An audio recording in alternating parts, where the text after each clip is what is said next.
भाजपा विधायक दल की बैठक नेता प्रतिपक्ष जयराम ठाकुर की अध्यक्षता में सर्किट हाउस शिमला में संपन्न हुई। बैठक में विधायक सतपाल सिंह सत्ती, विक्रम ठाकुर, सुखराम चौधरी, हंसराज, राकेश जम्वाल, JR कटवाल, इंदर सिंह गांधी, रणधीर शर्मा, बलवीर वर्मा, सुरेंद्र शौरी, त्रिलोक जम्वाल, दिलीप ठाकुर, DS ठाकुर, जनक राज, रणवीर सिंह निक्का, रीना कश्यप, दीपराज एवं लोकेंद्र कुमार ने भाग लिया।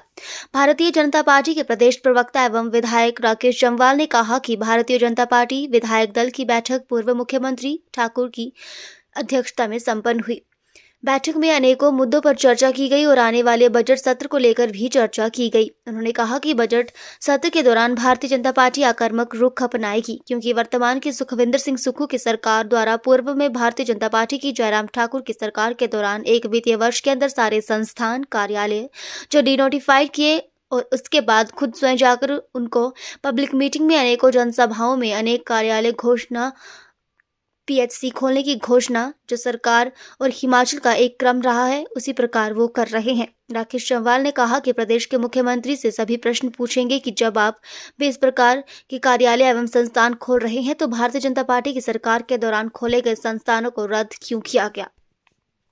भाजपा विधायक दल की बैठक नेता प्रतिपक्ष जयराम ठाकुर की अध्यक्षता में सर्किट हाउस शिमला में संपन्न हुई। भारतीय जनता पार्टी विधायक दल की बैठक विधायक दल के नेता और पूर्व मुख्यमंत्री आदरणीय जयराम ठाकुर जी की अध्यक्षता में संपन्न हुई। बैठक में अनेकों मुद्दों पर आज चर्चा की गई, जहां आने वाला हमारा बजट सत्र उसकी तैयारियों को लेकर भी विभिन्न मुद्दों को लेकर बजट सत्र के दौरान भारतीय जनता पार्टी जो वो आक्रामक रुख अपनाएगी, क्योंकि वर्तमान की कांग्रेस की सुखविंदर सुक्खू जी की सरकार द्वारा फोन आ रहा है आपका।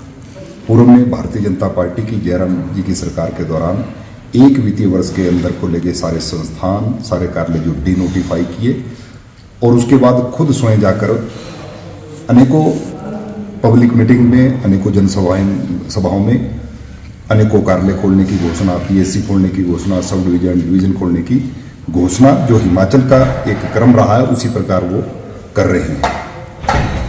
तो उनसे ये भी सारे प्रश्न पूछेंगे कि जब आप भी इसी प्रकार से कार्यालय खोल रहे हैं, संस्थान खोल रहे हैं, तो हमारी सरकार के दौरान खोले गए संस्थानों को रद्द क्यों किया गया, डिनोटिफाई क्यों किया गया। दूसरा, प्रदेश में जो आपदा के कारण जो नुकसान हुआ है उसमें सरकार ने बड़ी बड़ी घोषणाएं की, लोगों को राहत देने की बात कही, मुआवजा देने की बात कही, लेकिन उसमें भी जो भेदभाव हुआ है, हम सभी यहाँ पर भारतीय जनता पार्टी के सामान्य विधायकों ने अपने अपने विधानसभा क्षेत्र में हुई अनियमितताओं की बात आज विधायक दल की बैठक में रखी। पात्र लोगों को राहत देने से वंचित रखा जा रहा है और अपने चेहतों को रेवड़ियां बांटी जा रही है। इन सारे मुद्दों को लेकर हम बजट सत्र के दौरान सरकार को घेरेंगे और भारतीय जनता पार्टी पूरे आक्रामक रुख के साथ इस बार विधानसभा सत्र में जाएगी। और उसके साथ आने वाले लोकसभा चुनावों को लेकर भी आज विधायक दल की बैठक में चर्चा हुई कि हम किस प्रकार से अपने अपने विधानसभा क्षेत्र में, प्रदेश में चारों सीटें जीतने के लिए भारतीय जनता पार्टी के सभी विधायक जो है वो प्रयास करेंगे। ये सारी चर्चा जो है आज विधायक दल की बैठक में हुई। सर, ये जो विधायक निधि अब नहीं जारी हो रही थी आखिरी किस्त इसकी, आप मानते हैं कि ये भी भाजपा विधायक दल की एक तरह से जीत है, क्योंकि दबाव बना उसी के बाद ये किस्त जारी हुई आखिरी? बिल्कुल, निश्चित तौर पर भारतीय जनता पार्टी विधायक दल के नेता आदरणीय जयराम ठाकुर जी द्वारा जब इस मुद्दे को उठाया गया कि हमारी अंतिम किस्त जो 52 लाख की हमको मिलनी थी उसको भी सरकार की देने की मंशा नहीं थी। जिस प्रकार से पहली हमारी जो किस्त थी जो 50 लाख की पिछली हमें दिसंबर से लेकर मार्च तक की 2023 की जो हमको मिलनी थी उसको भी सरकार ने उसमें रोक दिया था। इस बार भी सरकार की यही मंशा, यही नीयत थी कि इस अंतिम जो तिमाही की हमारी किस्त थी इसको रोकने का सरकार की मंशा थी। लेकिन जयराम ठाकुर जी ने, भारतीय जनता पार्टी के विधायक दल ने जब इस मुद्दे को उठाया तो सरकार ने उसी रात को जो है फाइल साइन करके जो है उसकी अंतिम किस्त जो है हमको जारी की है।